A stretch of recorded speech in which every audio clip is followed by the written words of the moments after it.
Hello, everybody. Thank you for coming. Didn't realize that David Cameron was also going to be on campus. So this is just had no idea. But anyway, welcome to our Alum Writers Forum, and all these four folks on our panel today were nonfiction honors writers at Brown. They graduated with honors in the English department, different years. And they're going to do a little reading, but also they're going to talk about their career paths. Many questions for writers are, what are we going to do after we graduate? Can we really make it as a writer? Can everybody hear me? I'm fading back. Okay.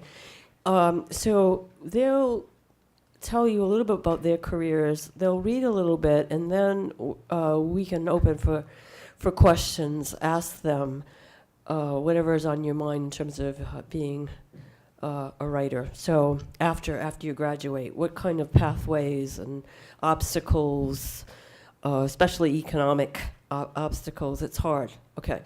So my closest to me is Sarah Mann, who I'm not going to remember the years now. So, but she is now a teacher and using her writing skills. In that way, secondary teacher. And on her right is Jean Hazel Mendoza, who has been doing science writing for a number of years. And then she's actually thinking about going to law school as a sort of a career change. So we could have to ask her about that a little bit. To her right is Dana Tortorici, who is co-editor of N+1, graduated from here and went right to N+1. So she can tell me, is that right? So she can tell us a little bit about that path, and also other people that she's come in contact with in New York. There's quite a network of Brown alums and writing alums in New York, so you may be able to speak to that. And I think you're the youngest, I think, in terms of Doreen St. Felix. I think she graduated 2 years ago. She's been doing freelance. She worked at N+1 for a while, if I remember correctly, and now is a writer, staff writer. Is that Doreen? Staff writer for MTV. So her experience is also very interesting, and she probably has a lot of contacts that she could be telling us about as well. So I should have said my name is Catherine Imbriglio, and I teach in the nonfiction writing program, so I forgot. So welcome. And I guess, why don't we have Sarah, since you're sitting here. Sarah will start and give us a little bit about the decisions she made to go from English nonfiction writing to teaching, and then she'll read a little bit, and then we'll move it to Jean. Okay, so thank you, and Sarah, you start. Thanks. Can you hear me if I am this far away?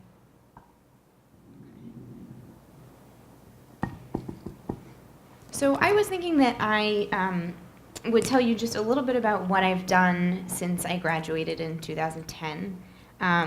And then talk about the decisions that went into kind of those moves and why I made those decisions. And then I will end by talking a little bit about what I focus on in my teaching. So during senior year, I was a nonfiction concentrator and really wasn't sure what I wanted to do. And I ended up, I had thoughts about becoming a literary translator or becoming a writer. I had kind of always wanted to be a teacher, but had somehow forgotten about that desire for a lot of college. So I ended up getting a job at a community center in Cambridge, and I was teaching after-school programs to kindergarten through 5th grade. And then I did a year of that, and then I came back here and did a 1-year master's in teaching for high school English. And since then, I've been teaching at Acton-Boxborough Regional High School, which is a large suburban, high-performing public high school in Massachusetts. And this is my 5th year doing that.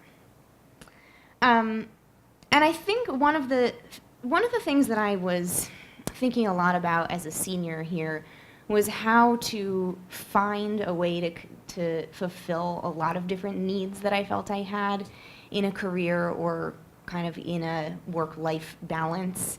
And I knew that probably like most of you, I had a need to perceive the world and understand it for myself through writing, through crafting information into stories and narratives.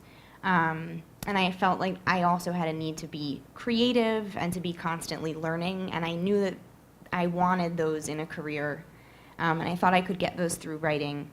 But I think I also felt a need to be around people and to be involved in some social justice work. And I also love doing kind of big picture planning in addition to the detailed work that writing involves. And I think I also have a need to get feedback quite often. So I found that teaching and working with high schoolers really helps serve a lot of those needs. I found that writing a lesson plan or writing a unit or taking a ton of texts that I need to kind of package for students into the arc of a year feels a lot like writing to me. So doing big picture planning for my students, I think really fills some of that need to tell a story or to make sense of many different texts and pieces of information in a kind of narrative. And I thought that when I was in my first couple of years of teaching, I would focus on that and then perhaps start writing again. And one thing that has been interesting to me is that I really do feel like that need is very much fulfilled through teaching. And I've chosen to spend a lot of my other time, now that I'm finally starting to get some, because I'm teaching the same things for not the first time now. I've chosen to spend my other creative energy doing visual art and music. So that is something that I've found pretty interesting about teaching. One thing that I really love with teaching 11th and 12th grade is working on analytical writing. And something that's been really useful to me is my experience as a writing fellow here. So the thing that I have found absolutely the most effective for helping kids learn to write has been basically an adaptation of the Writing Fellows training program. And so I've created this curriculum where students go through a whole series of different sample essays that we'll read and critique together before they're ready to critique each other's work. And I think this idea that students learn to write best when they're able to articulate what they're doing and why to somebody else really was formed here. And that's something that's been very, very interesting and fun for me. And then more recently, especially in the past year, I found that my priorities and values as a teacher are shifting a bit toward teaching more nonfiction, really emphasizing research skills, especially in this kind of post-fact age, as they say, and also incorporating global studies and global perspectives into my curriculum.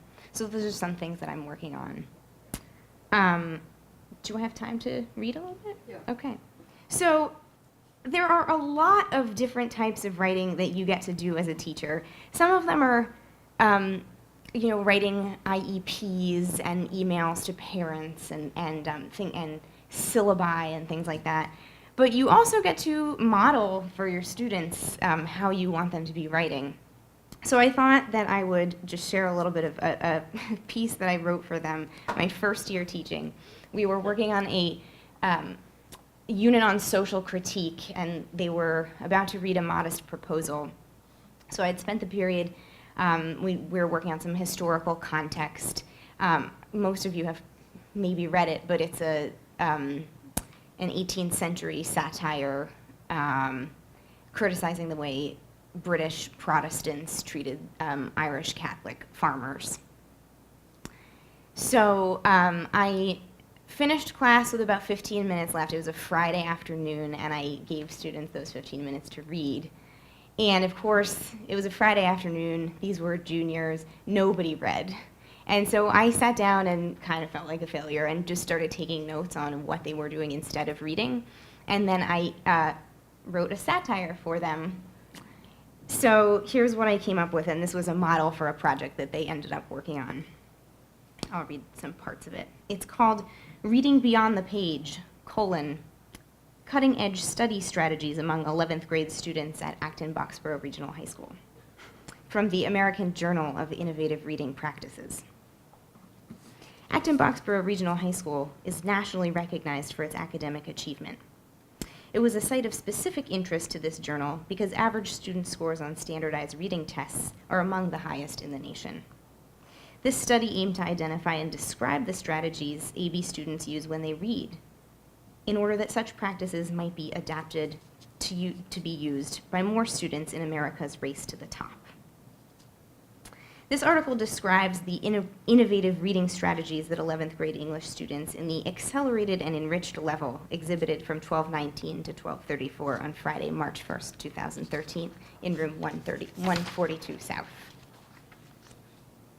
Students were given the last 15 minutes of their 47-minute class period to begin reading A Modest Proposal. While those unfamiliar with cutting-edge study strategies might assume that comprehending the 33-paragraph satire in 15 minutes would require silent reading and annotation, these students took other approaches to the text. For example, 1. Telepathic reading. This is the cutting-edge study strategy most commonly employed by the students.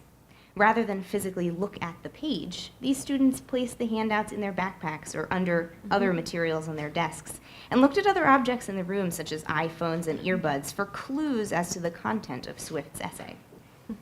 Telepathic reading enabled students to fully engage with their surroundings while mastering the true essence of the text, thereby reaping all of the benefits of Swift's 18th century language without losing touch with their own modern-day environment. I'll share a couple more strategies. Victual-assisted empathy. One student used a pack of Trident gum as a reading aid and offered the remaining sticks in his package to his peers. Because chewing gum induces salivation, which in turn leads the stomach to prepare for digestion, the practice left students feeling hungry. This assisted them in empathizing with the impoverished Irish farmers, the subjects of Swift's satire. Here's one more that I enjoyed. Extrapolation. Students were periodically asked by one circulating researcher whether they had finished the essay. One student, who was working on page 3 of 8, responded, "Yes, almost." This student employed extrapolation, whereby he extracted the meaning of the last 5 pages of the text by picking up on exceedingly subtle hints and foreshadowing within the first 3. Based on the confidence with which some students stowed their handouts immediately upon receiving them, there's reason to believe that the highest echelon of the class may have employed this cutting-edge study strategy to its fullest potential, realizing that the deeper meaning of the text could be extracted from the title alone. Thank you, sir. And now Jean Hazel Mendoza, who's going to tell us a little bit about what she went through Sure. in graduate school and then on from there. So I'm a science writer. I graduated in 2012. I concentrated in English and biology, and so my senior year I thought that I'd combine the two, and so I pursued a master's in science writing at Johns Hopkins. And I think it was really in that program that I learned the nuts and bolts of science writing, the project of which is to translate complex and often very technical science into a clear, accessible, and compelling story. So science writing is it can be different from a lot of other forms of writing in several ways, like finding a story usually comes about by pouring through the scientific literature and talking to scientists, and the goal is often to tease out the novel advance in the research, and advances in science are often incremental rather than major breakthroughs, so it's often teasing out interesting wrinkles in a story, things like that. And so the goal is how to make readers interested or care about that.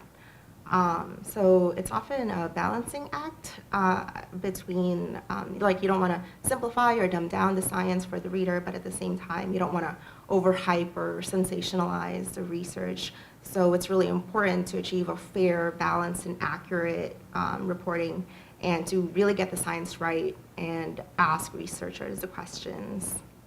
So after learning that in the master's program, usually there's 2 general routes that you can take. You can freelance, or you can get a staff writer position somewhere. So I decided to go for the more traditional route. I did a fellowship at the National Institutes of Health in DC. I spent a year writing basically just all about cancer genomics. I talked to cancer researchers and wrote news and feature-length stories about advances in cancer genomics. I also produced videos. NIH has a big campus of scientists that are pretty much at your disposal, so I contacted them and I interviewed and produced videos of those. So that's another interesting multimedia form of storytelling. And then after that, I joined the American Association for the Advancement of Science. It's the scientific society that publishes the journal Science. And I worked in their press media relations office, and I was basically assigned to cover all the research that comes out of the journal Science Translational Medicine. So biomedical research was essentially my beat. I read and wrote about all the research that they publish every week. So it was a very weekly publication deadline-driven effort, and I wrote lay language summaries of each study. And if we were expecting a study to make a big splash, I would write news or feature-length stories on those. If something's really interesting, I would work with a multimedia producer. We'd go out to the lab or hospital and shoot footage of the researchers, and I interview them, and we'd create videos out of that. So I think one of the challenges in starting out science writing is having clips under your belt. So you definitely want to build a portfolio, and like a lot of internships or jobs are going to ask you for writing samples or give you a writing test. So a good way to break into that is, blog. During my master's program, I worked on a blog with the other master's students. That's a good way to break into it. Write for your school paper, your local paper. Do as many internships as you can. Even if the one thing you learn is you hate it, that's still really valuable to get out from an internship. Multimedia, social media is very important. The science writing community is very small, so like Twitter following, it's important to stay relevant and be out there and put your name out there and your work out there, which I'm not very good at all, but is what I'm still learning to do. And just networking. The National Association for Science Writers, NASW, is a good resource to meet people and learn what the field is about. There are lots of online resources out there to help you along the way too, like the Open Notebook. So as Catherine mentioned, I actually decided to just very recently leave science writing. I think there were many good things about it. But there was never a day where I wasn't learning. I was basically learning, cutting edge research all the time and talking to incredible minds doing all this great research. So I love that I was constantly learning, as a very intellectual practice, which I loved. But I think at some point it does get a little constrained in that, I didn't have much of a choice in what I was writing about. I was assigned a beat, and I had to write about that. And there wasn't too much editorial freedom in that I had many editors.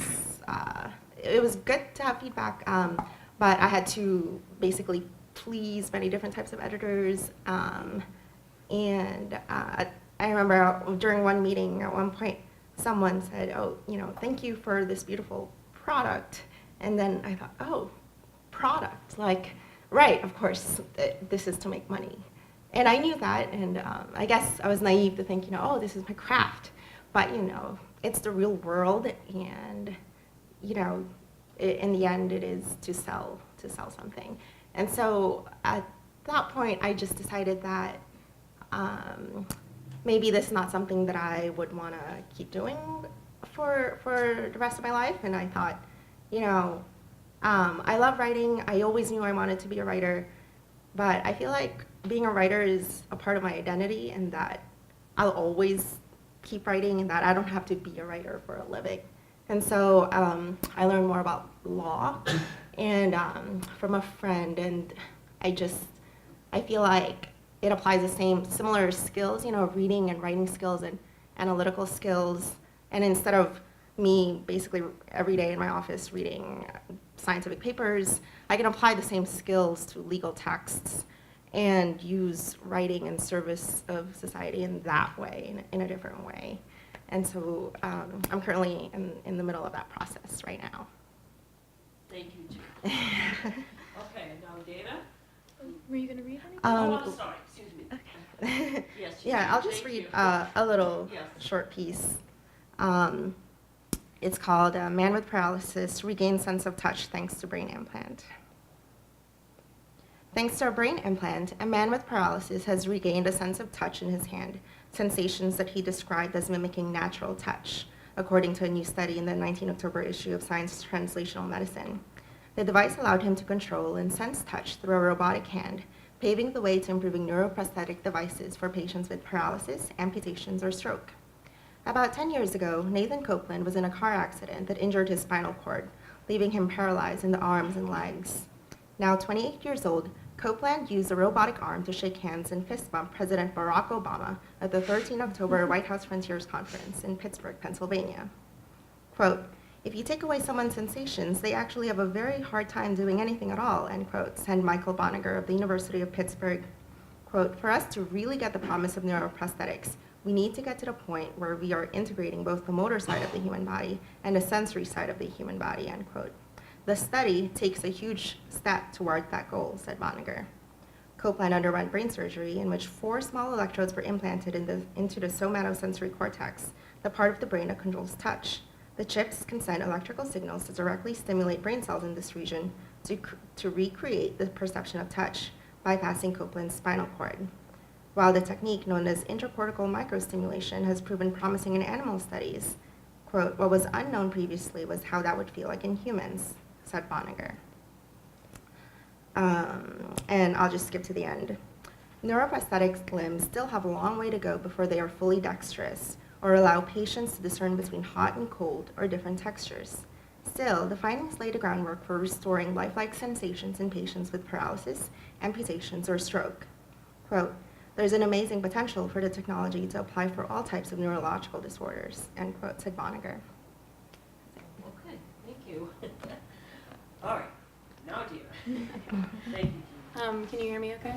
Oops, sorry. I'm Dana Tortorici. I'm co-editor of N+1. And N+1 is a literary, cultural, political magazine that we publish 3 times a year. It's very texty. It's 180 to 220 pages each issue. And in between issues, we publish small books as an independent press and also run a website that publishes original pieces anywhere from 1 to 3 times a week. N+1 is a nonprofit. It's a 501c3, and it has a very specific place in the larger economy of publishing in New York. So that includes book publishing, literary magazines, academic presses, and so forth. And so I figured I would talk a little bit about what it's like to work in that space, and in the spirit of acknowledging the difficulties of, working at a journal, writing for a journal, editing a journal, talk about how that works. So I came to N+1 actually while I was still an undergrad at Brown. I took time off and interned there it was sort of a fluke. It was a critical junction in the magazine's development, and they were short-staffed, and the fact that I was there and willing to do a lot of work, which in retrospect was probably illegal, meant that I got to co-edit a book that was published. I got to contribute to that book. Things that you don't get to do as an intern at some of the big publishers, for example, or even a bigger magazine, such as Harper's, The New Yorker, or The Atlantic. So after I graduated, I went to N+1, and I worked part-time as a production assistant. I was mostly doing copy editing and fact-checking research, and I was also working retail and being a fact-checker for Us Weekly, which is a separate story. And after about 6 months, the magazine had managed to raise a lot of money through fundraising and also moving from 2 to 3 times a year. Sort of rule of magazines is that the higher your frequency, the more often you come out, the easier it is to get and retain subscribers. So thanks to that bump, I was able to be hired full-time, and that was in 2012, and I've been working there since, taking on different responsibilities as different people have left. So my day job is as the managing editor of the magazine. It's largely an administrative job, and I'll say up front that if you're interested in being an editor, it's kind of at a later point in your career that you will just be doing editing, especially if you work for a small place. You will likely be also doing administrative work. If it's a nonprofit, you'll be applying for grants and doing fundraising, distribution and marketing and sales, and managing an office and interns. So those are all things that I do as part of my day job. On top of that, I co-edit the magazine with Nick Hilseval. We are both volunteer as editors, as all of the editors of N+1 are. More and more as the business has grown, we've tried to figure out ways to have a paid staff, but it's very difficult. It's a hard time to be a small magazine, but it's worth it, I think. So N+1 is an interesting publication in the sort of ecosystem of publishing because it is in dialogue with mainstream publishing, so big trade books that come out from the big publishers. The Academy, a lot of our contributors are professors, graduate students, and unfortunately a lot of them are increasingly precarious as graduate students because they're not getting good benefits or salaries as adjuncts or grad students or even professors. So a lot of them supplement their income by writing accessible articles or versions of what they study for journals like N+1. We also publish fiction, so we publish a lot of nonfiction, essays, reviews, cultural criticism, and publish fiction and occasionally poetry. Also, we have a quota to have at least one translation in the issue for every issue, but what that translation is sort of depends, varies from issue to issue. So N+1's a sort of toehold in the culture from a purely structural perspective is that because we haven't been able to pay writers competitive writing fees, so we can't pay $1 a word for 10,000 word articles, we tend to focus a lot on discovering new talent, or not discovering, but promoting writers who are young and this is their sort of first published piece, or maybe they're established writers trying something new, and they're not really doing it to make a living. They have another way to pay the bills. And because we do that, our writers often get poached by more established publications. So a lot of our authors have gone on to, 26 I think have gone on to publish trade books. Many of them work for The New Yorker, work for Harper's, are staff writers, and so on. So the publishers support us because they need us to funnel new writers into their catalog. And in the meantime, we're trying to get a big enough budget to actually pay people market rate for their work. And I would say that during my tenure as the managing editor, that's been one of my top priorities because writers and translators especially are horrifically underpaid. A little bit about what the magazine does. It's like an intellectual magazine in the tradition of the Partisan Review or the Baffler, Lingua Franca, also the New York Review of Books. I don't know if you guys saw this, but Bob Silvers, who is the editor of the NYRB, actually passed away this morning. And a lot of people are kind of worried about what's going to happen to that paper. I recommend checking it out. And the driving idea behind N+1 is having all of these different strains of writing in one place. So it is a general interest magazine in the sense that we publish all different kinds of writing. But the mandate is that they be well-written, accessible, well-researched, and well-argued, or somehow different than what could be published elsewhere. And I guess, bless you. No worries. I don't know if I have too much more to say than that, but it's been really rewarding to work at a small place and basically practice institution building, because there are a lot of people who sort of enter the writing space through MFA programs or through even PhD programs or coming to New York, and they want to start a new magazine.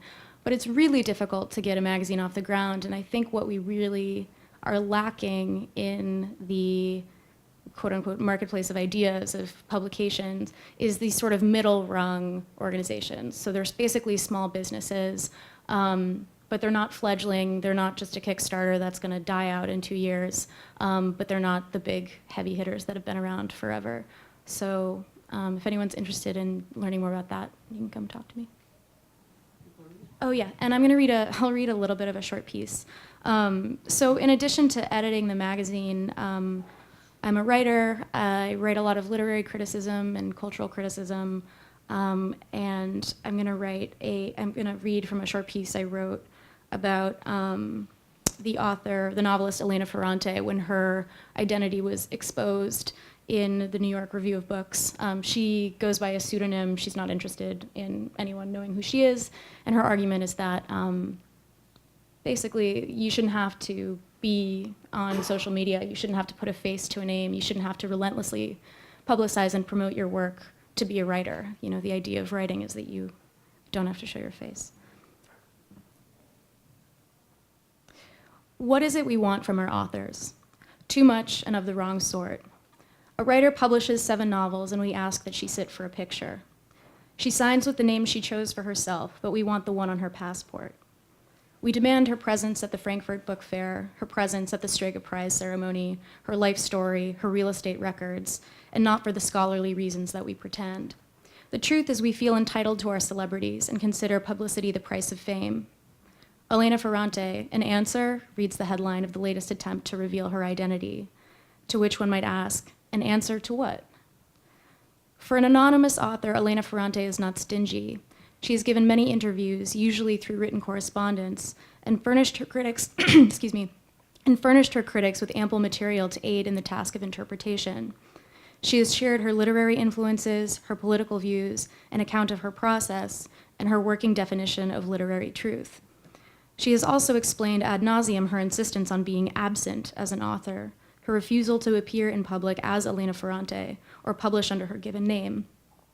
Her initial reason was shyness. I was frightened at the thought of having to come out of my shell, she told the Paris Review, a hesitation most writers will understand. Writing, at least in theory, is the rare type of performance at which the timid, nervous, and physically ungainly can excel. Over time, she came to embrace the implicit stance against publicity, the, quote, self-promotion obsessively imposed by the media, and the facile readings that author worship tends to encourage. The trouble with reading biographically, as anyone who's tried it can tell you, is how quickly it slips into reading symptomatically. Search the author for clues to the novel, and soon you'll be searching the novel for clues to the author. It's not a crime to read this way, but it tends to foreclose other interpretive paths. It also mistakes the author for an analysand, the novel for a dream. Ferrante's absence keeps things open. Quote, remove the individual, that author, from the public eye, she said, and we discovered that the text contains more than we imagine. And then I'll skip to the end. I believe that, this is her speaking, I believe that today, failing to protect writing by guaranteeing it an autonomous space, far from the demands of the media and the marketplace, is a mistake, Ferrante told the Financial Times last year. This is an uncontroversial truth. Writers need space to work. One word for this space is room. Another is freedom. Another is privacy. Each writer finds this space where she can. Woolf pragmatically emphasized the material. Quote, give her a room of her own and 500 a year, let her speak her mind and leave out half that she now puts in, and she will write a better book one of these days. She needed the metaphysical too. Quote, I need solitude, Woolf wrote in her diaries.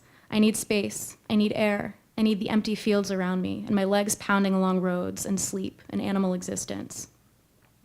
Kafka found his space at night.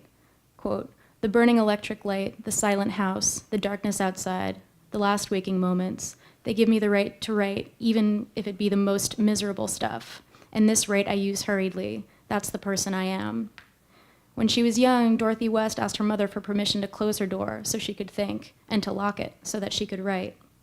How can you be alone, properly alone, if you know someone's going to knock on the door in 5 hours, or tomorrow morning, or you have to get ready and go out in 3 days' time, wrote Jenny Diskey.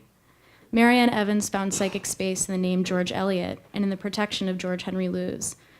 He was her lover, who removed every negative review of her work from the paper before she could read it, lest she get discouraged and stop writing.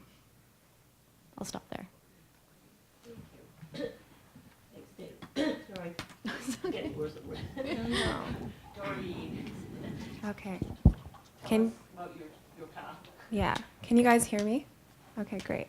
My name is Doreen St. Felix, and I am a culture writer at MTV News. MTV News was, I guess, given a renaissance a year and a half ago when Dan Fierman, who was the director of Grantland, quit that job. I don't know if you guys read Grantland when it was active, but it was one of the, I guess, premier sites of cultural criticism until ESPN ended it. But Dan came to MTV News and hired a bunch of new writers to build a website that has basically never existed at MTV proper before. And I am nominally a music critic there, but I also do some political writing as well. So to give you a sense of my unorthodox path, I, of course, majored in nonfiction. I wrote a thesis that was incomplete in a lot of ways. When I graduated from college, I was actually an intern at N+1. Dana was one of the people who shepherded me in New York. And I stayed there for 3 months, and then after that, I really had no plan. I had no leads. I never would have thought that I'd be freelancing at the end of that year, which was 2014. I actually worked in TV for a little bit. I was a translator for a pilot by Steve McQueen that never came to air, but it was supposed to be at HBO. I was translating, randomly training actors. It was an incredibly hodgepodge job, but I did it because I was broke. And then I started teaching piano for a little bit on the side. And then in the beginning of 2015, I started tweeting. Sorry, Siri is like listening to me. This is creepy. Which is funny because I'm going to read a piece about the surveillance state. But at any rate, I got a Twitter account, and it was possibly the most important vehicle in terms of me becoming a freelancer, because I was able to find a community of women critics who mirrored my experiences in their writing. And so that leads me back to Brown. I had a bit of a tough time in the nonfiction program. I felt that I was divided between Africana studies and nonfiction, and it was difficult for me to develop a voice that was informed by academics, informed by history, but was also very contemporary pop cultural criticism. I was able to do that once I started reading, writing, and listening to the internet. So I first started freelancing for Pitchfork, which would be in April of 2015, and after that, opportunities just started rolling in. As much as I would like to be able to be a little bit more hermetic in my practice, I found that having a social media account is integral to building a network of editors, especially when you're freelance, who know who you are and who know how to contact you. And so for me, that's just been incredibly instrumental. From then, I started writing primarily for music websites and music publications. I've written for The Fader, and then I started writing a little bit about music for The Times, and I started trying out my hand at reporting for the New Yorker, and so that would be at the end of 2015, which is a really big jump. And then I was presented with an opportunity to become the editor-at-large of Lenny Letter, which is Lena Dunham and Jenny Connor's feminist newsletter, and I worked there part-time while I was also freelancing. So for me, I've had to had these staff jobs in order to be able to support myself in New York. It's just not possible, in my opinion, to live even at a lower class level as a freelancer, especially as a Black female freelancer who's younger than 25. I stayed at Lenny for about 10 months, and then I was hired at MTV News. While I've been at MTV News, I have been reviewing albums, but I've also been writing some political op-eds. I've also been doing some reported pieces, in addition to still freelancing as I'm able to. And so my career, as it stands right now, has been a mix of grabbing at opportunities as they're given to me, and also curating which opportunities I'll take and which ones I won't. As a freelancer, you are not an integral part of your editor or your publication's ecosystem. There are people on staff who will get the pieces that you want in order to be in a position where you will be given print opportunities. I found that you have to do some drudge work. You have to do those 2-hour turnaround think pieces. Thankfully, I'm at a point in my career where I don't have to do that anymore, but I think the biggest lesson for me upon graduating was realizing that there are some things that you're going to have to do that you don't want to do. But in the end, it's worth it if you can be somewhat gainfully employed. So I'm coming on the first year of my anniversary at MTV News this week, actually. So I'm going to read a piece. This piece is about Jackie Evancho. You guys probably saw Jackie Evancho sing at Donald Trump's inauguration. Basically, Donald Trump has been playing Puccini at a lot of his rallies for the past year and a half, 2 years, and I wrote a piece sort of untangling the connection between the theater of authoritarianism and Trump and Evancho. So I'll just read a little bit from it.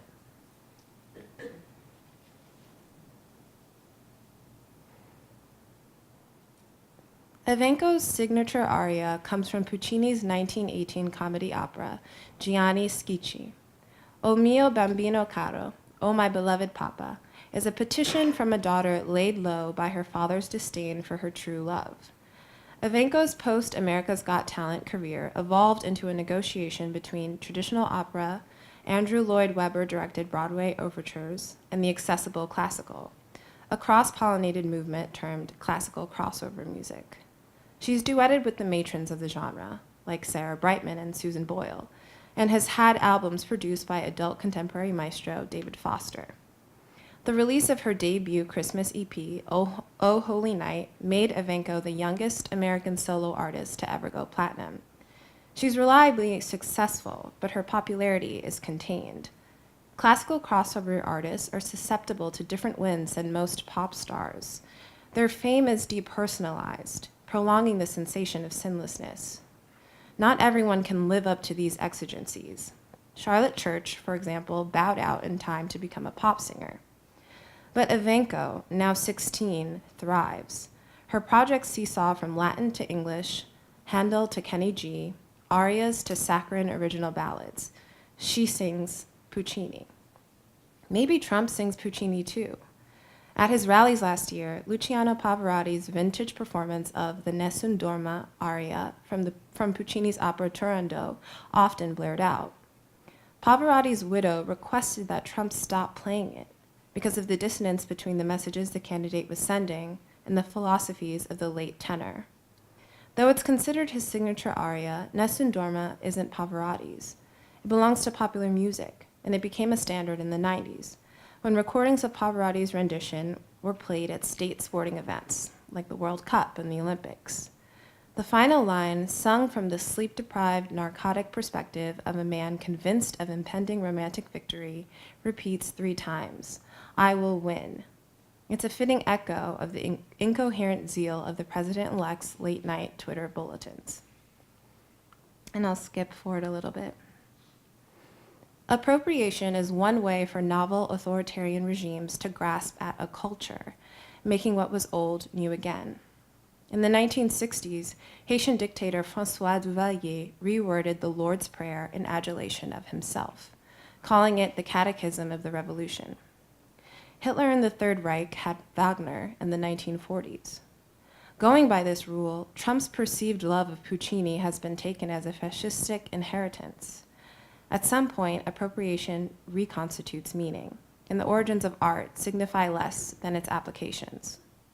The argument last summer, sparked by Slate's Brian Wise, suggested that the content of Puccini's operas, specifically Turandot, amounted to allegorical fascism. This is different, say, than arguing that the victory cry in Nessun Dorma could become a chorus for American authoritarianism. Mark Swed, reviewing a performance of Tosca that same summer, observed a strongly anti-fascist sentiment. Significance changes at the rate of the ruler's capriciousness. There's no constant frame of reference, besides the way those in charge established an aesthetic of power through spectacle. Thank you. Thank you all very much. And now we're going to clap.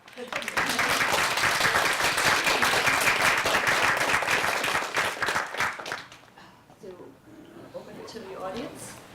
Anyone have some career questions or? Okay, we'll start with you.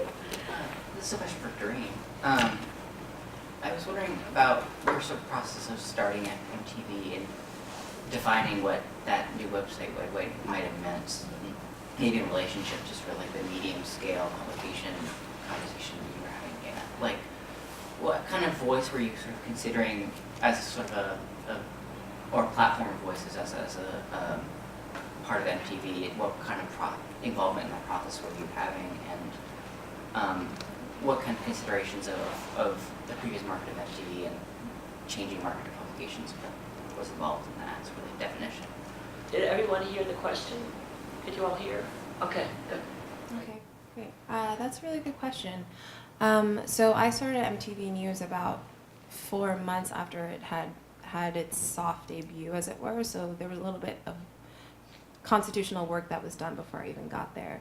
But I think in the hiring that the director chose to do, he chose a lot of voices who could have been working at some of these like name publications, but weren't there for reasons that basically amount to racism and ageism in a lot of ways. So we were misfits of the internet, misfit critics, who ended up at Viacom, which is a multi-billion-dollar company.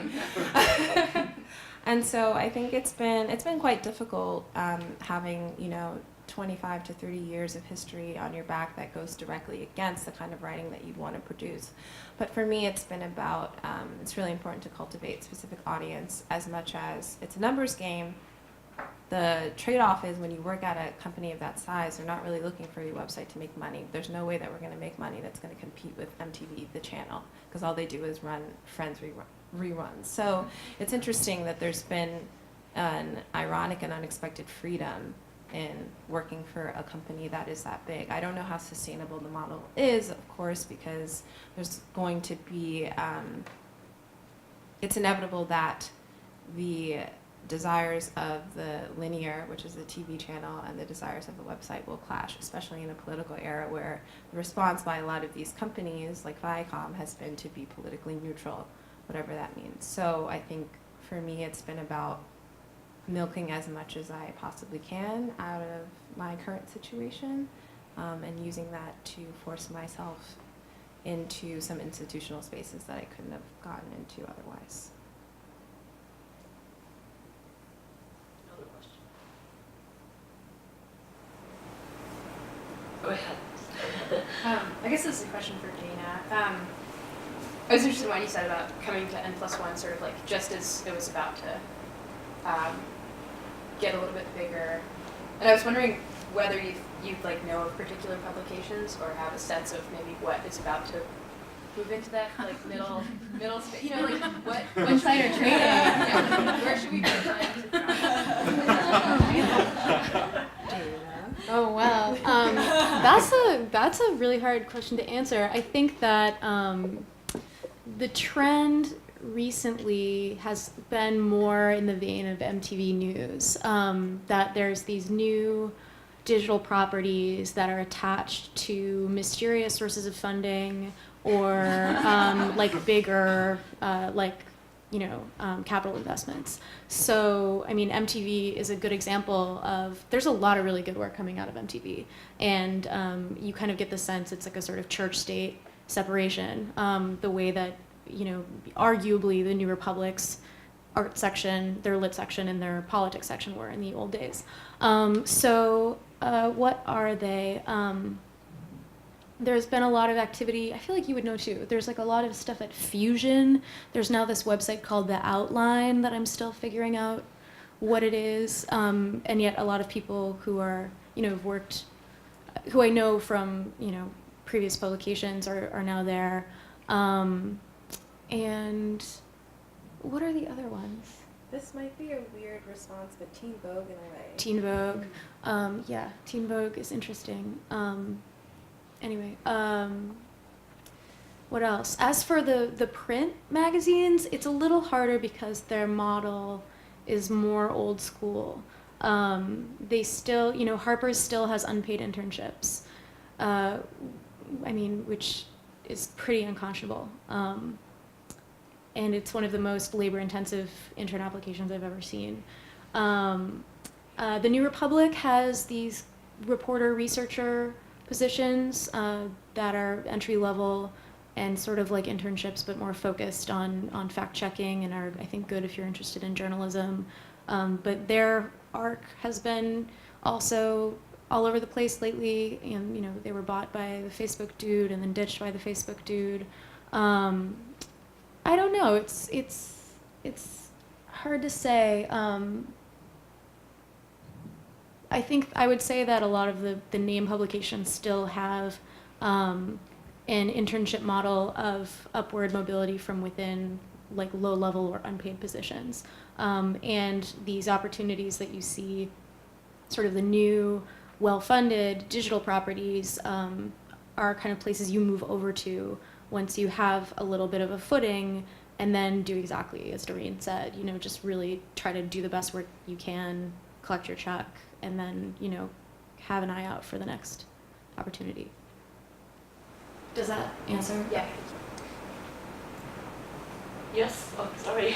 This is also for Dana. I'm wondering what you see the future of nonprofit journalism, literary criticism, etc. is, because there has been a proliferation of them in the past decade or so.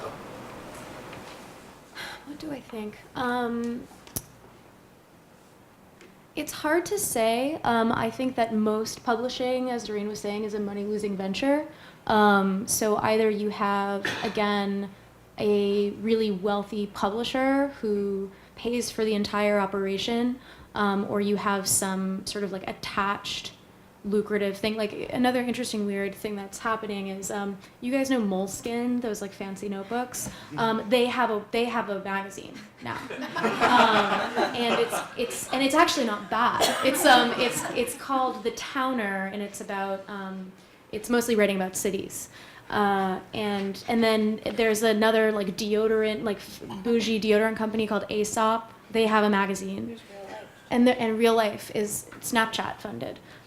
So this is one model, and it's sort of it's interesting because you can see at established publications where this has gone badly in the past. For example, at Harper's about 7 years ago, the publisher just sort of went up and fired the editor-in-chief.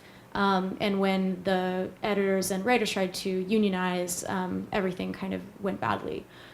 So when you have like a patron, like this patronage system like that, things can be really unstable. On the other hand, with the nonprofit stuff, it's mostly useful to have the ability to get tax-deductible donations. So you're still kind of using a patron model, but you're looking at more people, and you're tax exempt so that you can just build up an institution. I would say that most nonprofit publications still primarily run on sales and subscriptions. I think subscriptions are still the most important thing. But the NEA and the NEH are both proposed budget cuts in the Trump budget. I think that I don't know how that will affect nonprofits on the state and city level. N+1's funding comes mostly, or the whatever state grants we get are from the lowercase s state and New York City. But I think that people will continue trying to do that until it's no longer a viable option. Yeah. I have a question for like anyone who's done digital journalism or in any regard, but like a lot of the entry-level jobs that I've been looking at or like I've been talking to people about are either like research assistant fact-checking or you're writing like at least 5 posts a day for a website. And like something I'm really afraid of is going into the industry and having to do that and then like hating writing and feeling just like a cog in the machine. And I know that you have to like put in your dirty work or sometimes do stuff you don't want to do, but like how do you grapple with that as a writer? And like do you feel like it's worth it at the end of the day, or like what's the best way to enter the field and, you know, feel fulfilled in that sense?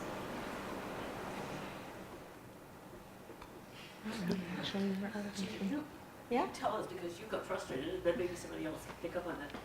I did try to do those things, and then I ended up getting frustrated and going into the NIH and AAAS and more established organizations. So, I mean, I did contribute blog posts to the Retraction Watch, which is a blog, but it's pretty well regarded. Yeah, I mean, that was like $50 a post, or like, you know, at most freelancing. I've never done freelancing, but I know it's like, if you're lucky, like $1 a word. So I don't have much experience in that myself, but I don't know. I guess I can answer that question. I think there's maybe 2 answers. One of them is maybe you don't look for an entry-level job in digital journalism. Maybe you pay your bills a different way so that you're able to navigate your entrance within the industry. If you are nervous that doing that kind of repetitive, deadline-driven work will exhaust you. But I also think that I know a lot of the journalists that I look up to started off doing that daily grind, 5, maybe even 7 posts a day work. And I hate to sound like a capitalist shill, but I think it does teach you how to be on deadline. It does teach you how to quick thinking, and I think that there is value to writing every day. Sometimes there's like this romantic idea that once you become a writer, capital W, you'll only write like long form pieces and you'll only write like 1 piece a month and it'll be in print and all these things. And I think that that's not something that seems to be viable in the immediate future of even digital journalism, let alone print. And so I think it does not hurt to try starting with a job like that.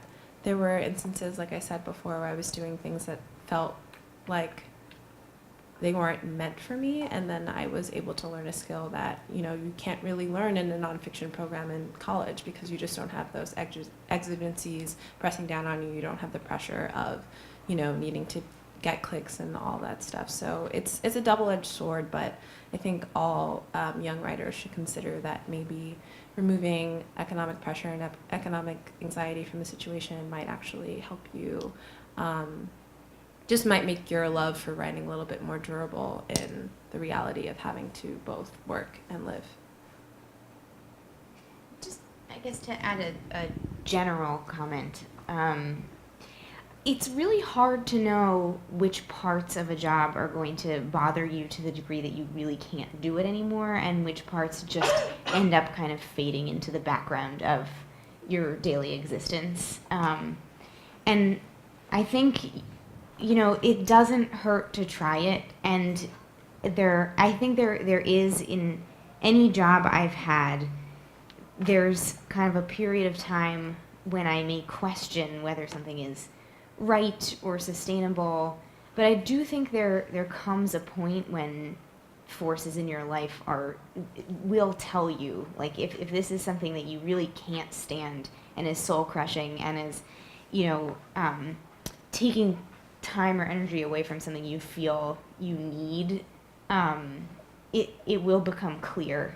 And I think it's okay to kind of try something you think you really might not like, or that feels risky or scary or draining, because you will find the energy to get out of it, and I think it's valuable just to know that about yourself.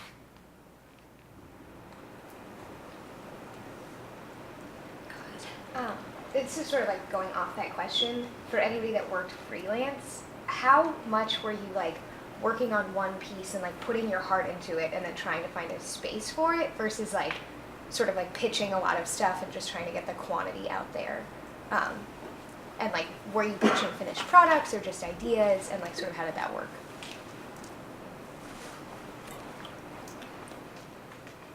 I guess I'll also answer that question. I pretty much never, have never pitched a finished product. But there were definitely instances where I was working on maybe 3 pieces at a time, which was actually very exciting because then you feel like, oh, I have a real job. I'm actually working 8 hours a day. But I think the sweet spot as a freelancer is to get to a point where you have a relationship with one editor, because then they'll think of you if some story comes up, even if it's a quick 500-word post. It's better to get that $80 than to not get it. And so I think even more than accumulating bylines as a freelancer, it's important to accumulate relationships because those sustain.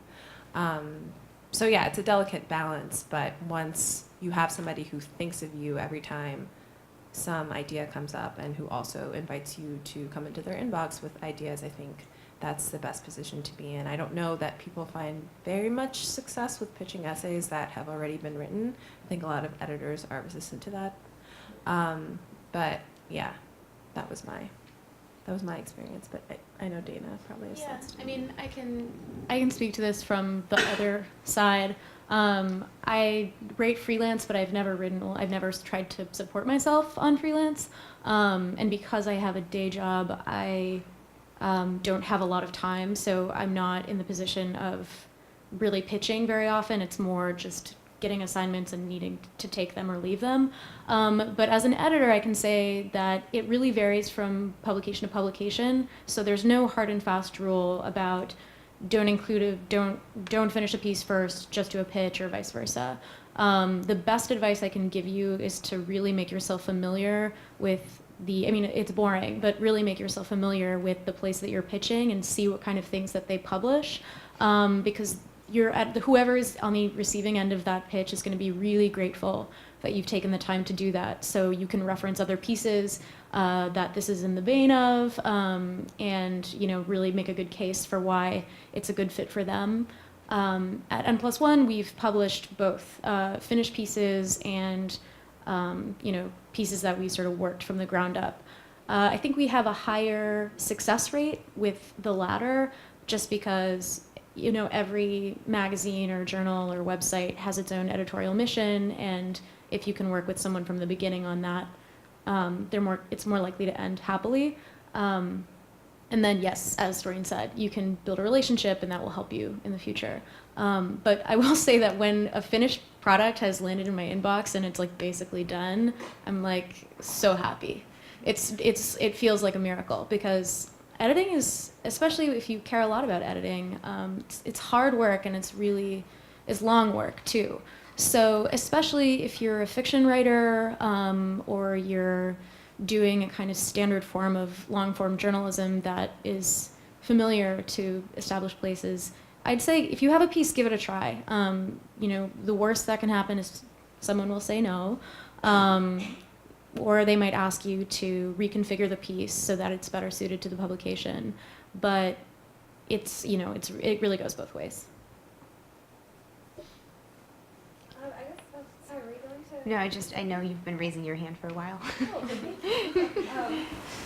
Yeah, I guess reverse engineering from that question, I feel like I really only understand freelancing as an abstract, so would you be able to break down the mechanics of what freelancing is and how, what the pitching process and receiving assignments process is like?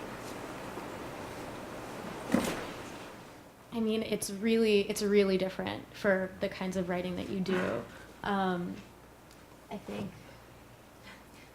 you Yeah, guys it probably does. could speak to it more. I agree. Yeah. I guess in general, freelancing is, especially when people say freelancing, they sometimes mean implicitly trying to only freelancing. So writing consistently as your means of gainful employment and not having a steady salary or contract job that confirms any work in the future. It's really precarious because you're just going from assignment to assignment, and if something falls through, your rent for a month might be in trouble. So there's a lot of anxiety about freelancing for this reason. I think the general advice people give is don't try to just freelance with writing. It's really, really difficult. There's some sort of adjacent work that you can do that will be easier and steadier. So transcribing, copy editing, proofreading. It's hard to get jobs like this sometimes, but once you're sort of in, you're in, and you can find work like that. Or you can do something completely unrelated.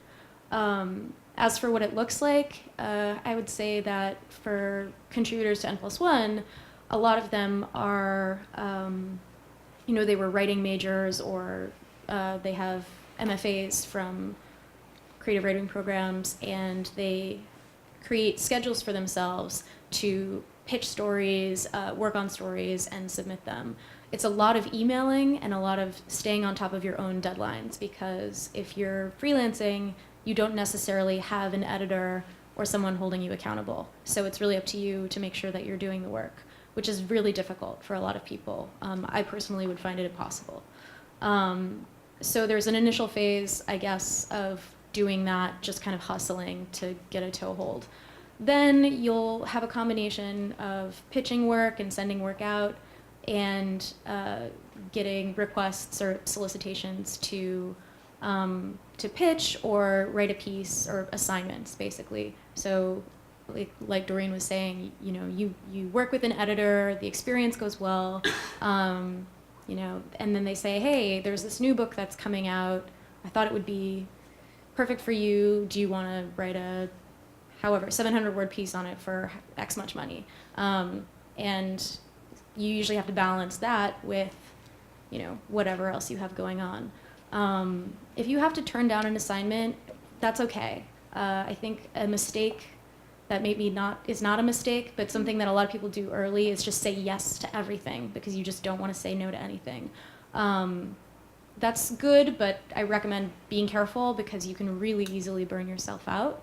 After you feel a little bit more secure in your freelancing practice, you can say, I actually have another assignment that I'm working on right now. I would love to do this, but I can't work it into my schedule. Please keep me in mind for something else, and I'd love to pitch you, in 2 months. And they'll say, great.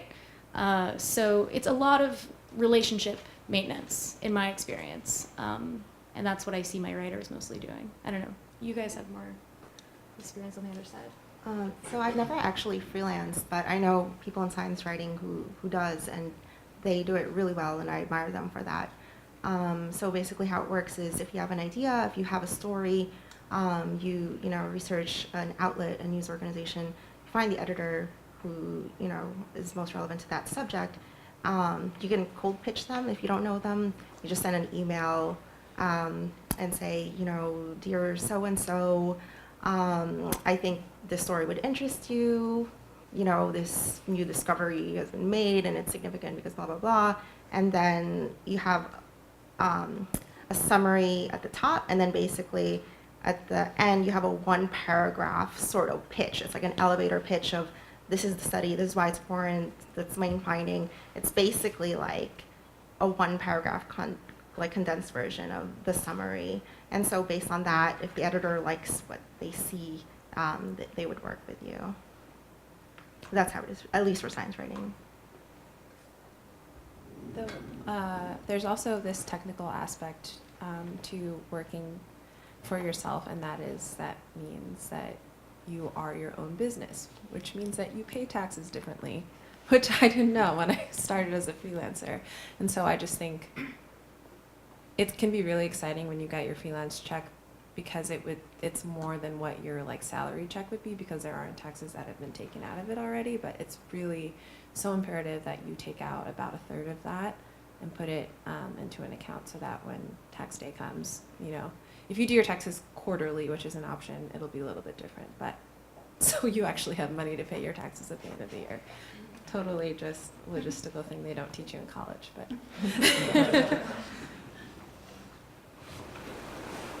This is for Doreen. You spoke a bit about being at Brown and sort of navigating these two sides of you that were English nonfiction and Africana, which is something that I really connected to because it still seems to me like a lot of writing spaces at Brown don't have many people of color.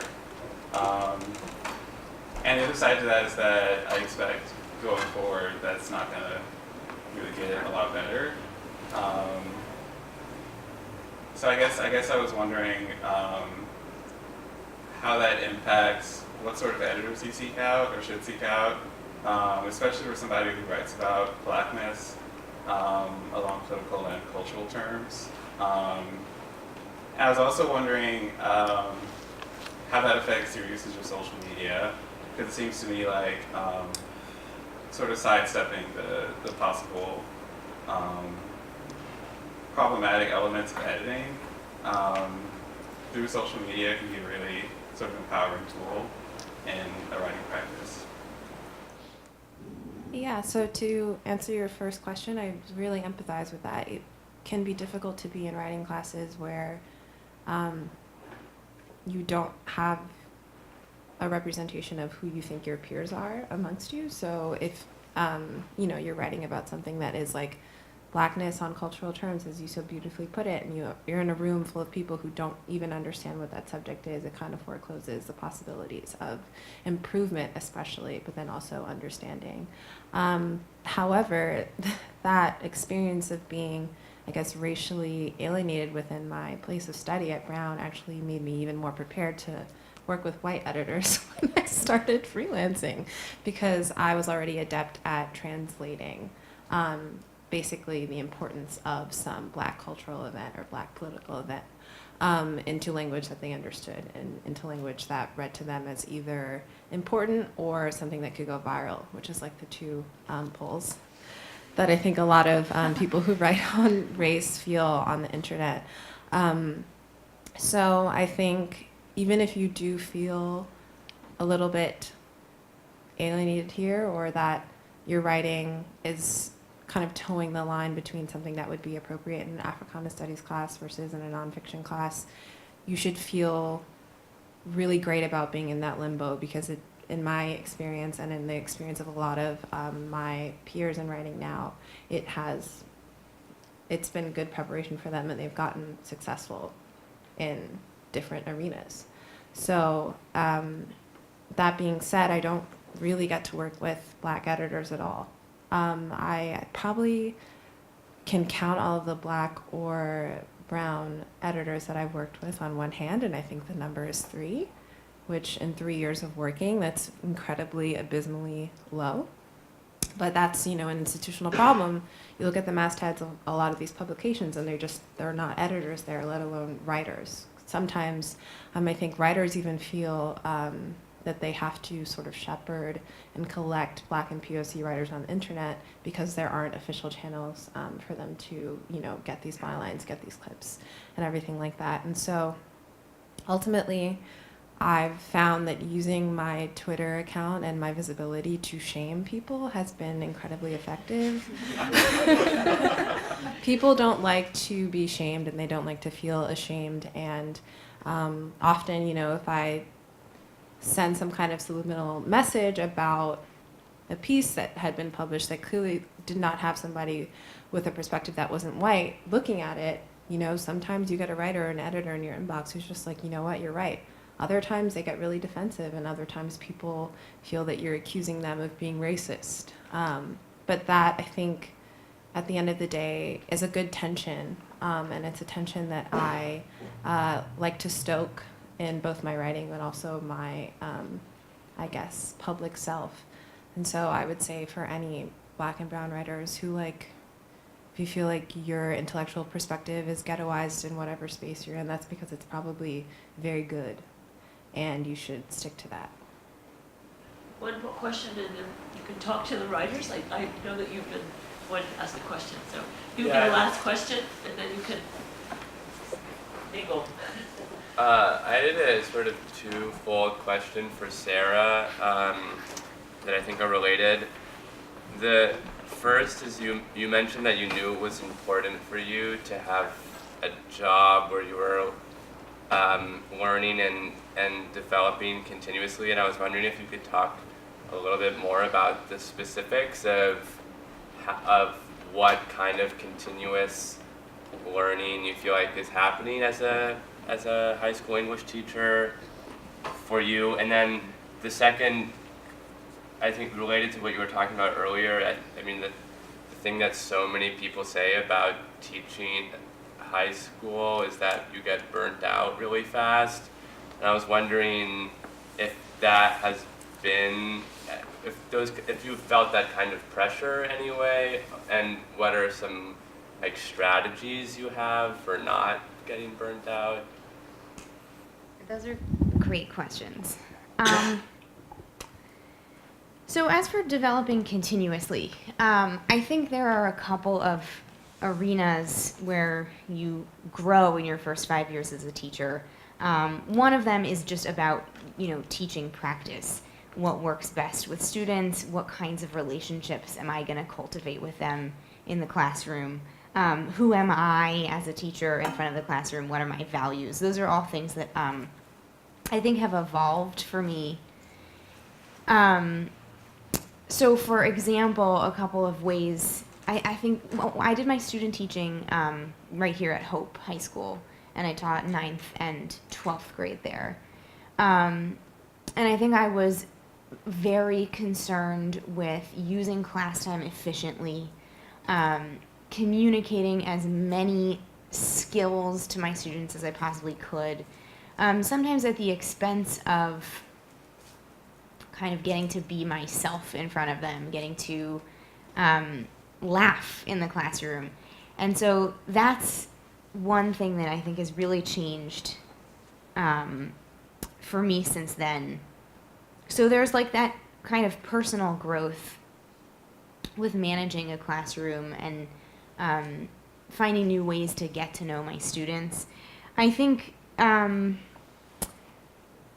perhaps more prominently than that is just that I'm constantly doing research because I'm bringing new things into my curriculum, and that's really exciting. My school has some set curriculum. I taught 9th grade for 3 years, which involved like these 7 classic books that you needed to teach. But then there's a lot of flexibility with how you organize those and what you emphasize in them and what kind of supplemental materials you're bringing in. And then the other, I've taught 11th grade all 5 years that I've been teaching there, and then 12th grade for the past 2 years as well. And with those, I've had a lot more flexibility to really build curriculum. So I created 2 12th grade classes. One of them is lit and creative writing, kind of like hybrid literature and using the stuff we read as mentor texts for students' own writing. And then the other one is a contemporary nonfiction class, which I got to build from the ground up. So curriculum development, I listen to a lot of podcasts. I found that those are really great teaching tools. So it just feels like I get to read and do research a lot that feels enriching to me, but also I'm kind of always filtering it through this lens of like, how is it going to be relevant to teaching students skills? And I think that actually that continuous development is probably the best way that I've found to avoid that burnout. I think, to go and feel excited about what you are learning and what your students are going to be learning is kind of, I think, really helpful. One of the reasons I stopped teaching 9th grade was I just felt like there was only so far I could go with that age group in terms of like thinking abstractly and thinking in new ways about the stuff we were reading.